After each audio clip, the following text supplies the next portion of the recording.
Hello everyone, this is a video to finish the combinations examples from Friday's class. Alright, so we just have a few more examples to do. Let's look first at example 12. This is from your textbook. Every member of the Alpha Beta Gamma fraternity would like to attend a special event this weekend, but only 10 members will be allowed to attend.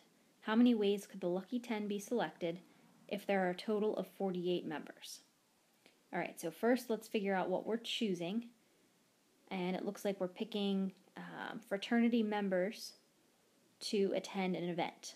Alright, so if we're looking to see if there's repetition, right, then if we're actually choosing 10 people, then that's sort of implied that they all have to be different people. Okay, so it's not like a situation where we have president and secretary offices where you could have one person chosen twice for more than one role. This is actually just 10 different bodies attending this event. And then we check and see, is the order important? Okay, does it matter which way these people are arranged or what order they're chosen in? Is there some difference in their roles? And no, there is not. Okay, so order, not important. All right, so those are your clues that let you know that you could use the combinations formula. We also want to check and see if there's any sort of restriction on these people being chosen that would sort of indicate maybe two different parts to this task, but it doesn't look like there are any restrictions here. We're just choosing 10 people, so this should be a simple combinations problem. So then we just need to ask, how many people do we have to choose from the total, and how many are we choosing? All right, so we're choosing 10, and then we have a total of 48 members to choose from. Right? Notice your keyword here. The lucky 10 are going to be selected. That's a keyword that indicates a combination. Okay, and then using either a calculator or the multiplication method.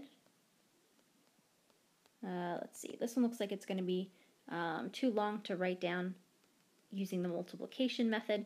We'd have to write down 10 different blanks here. So I'll let you go ahead and finish that one on your calculator and get an answer for that. All right, example 13.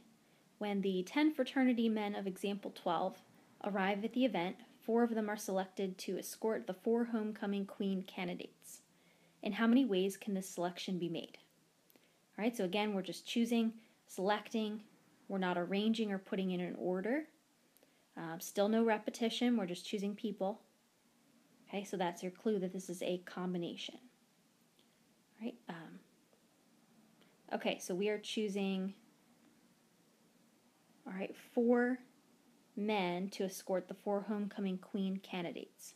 So we're choosing 4, and then out of how many?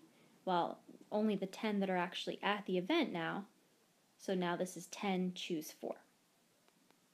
Okay, so that's 10 times 9 times 8 times 7 over 4 times 3 times 2 times 1.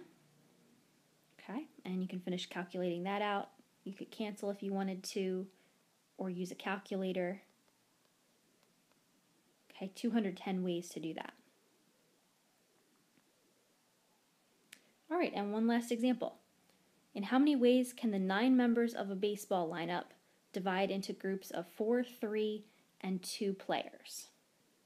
Okay, so let's see. We are lining up, and actually, no, this is a baseball lineup. Okay, they're not in a line. Just dividing into groups. Okay, so groups is one of your keywords that indicates a combination. Now we have 3 different size groups, so this is a clue that this is a multi-part task. We're going to be choosing 3 different things. Okay, the groups of 4, the groups of 3, and the groups of 2.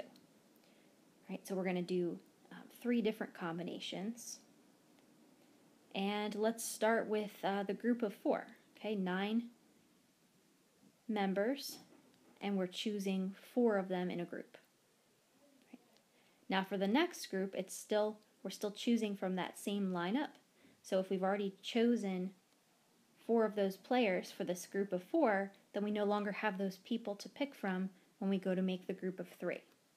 So now you actually only have 5 people left, and you're choosing 3 of those people. Right? Now you've chosen 4 people and 3 people already, that's 7. So now there are only 2 people left who could be chosen to make that group of 2. Okay, so 2 total, choosing 2 of those people. All right. Now, fundamental counting principle. We do want to multiply these 3 numbers together.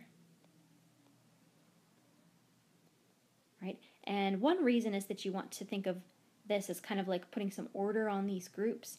They're different group sizes, so we have to account for the fact that the group of 2 people might have been chosen first. Another way you could think of this is a tree diagram. Right? Once you choose your group of 4 people, right, let's say like people 1, 2, 3, and 4 are chosen.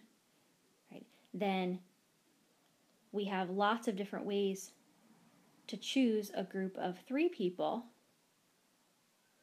Right? So that means however many ways there are to do that, we're going to be branching off and pairing that group of 4 with all the different possible options for groups of 3 people.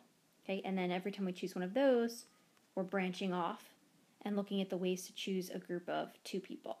Okay, so it's multiplication that helps you figure out how to connect those 3 numbers once you have your answers.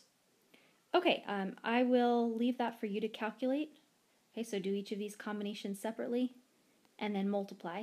And then the answer is in your textbook if you just want to check your number, your final answer on that one. Okay, just a quick video, and those are all of the examples that we did not do. I hope that was helpful in helping you finish out that section. I will see you on Monday. Thanks for watching.